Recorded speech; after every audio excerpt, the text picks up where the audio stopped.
Hello बच्चों, let's see the question. It says that does the capacitance C of a capacitor increase, decrease or remain the same when the potential difference V across it is tripled? So question में दिया है हमको जब हम potential difference को increase करते हैं या decrease करते हैं, capacitance increase होगा, decrease होगा या same ही रहेगा, उसका value same ही रहेगा. तो इस क्वेश्चन को आंसर करने के लिए की कॉन्सेप्ट होगा. की कॉन्सेप्ट है कैपेसिटेंस ऑफ कैपेसिटर.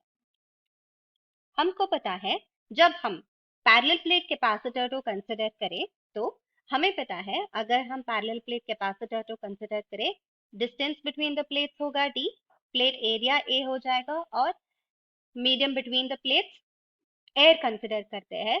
तो इस सिचुएशन में कैपेसिटेंस क्या है? कैपेसिटेंस है epsilon not a divided by D.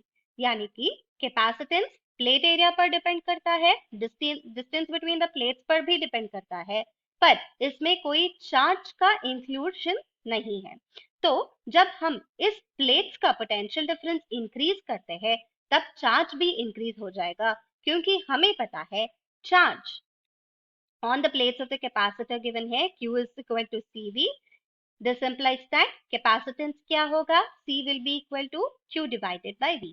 जब हम potential difference को 3 times increase करेंगे तब चार्ज उतने ही अमाउंट में डेवलप हो जाएगा. क्या हो जाएगा? q dash भी 3q हो जाएगा.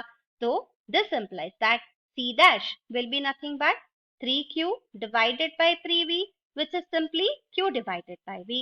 यानी कि c dash will be equal to c.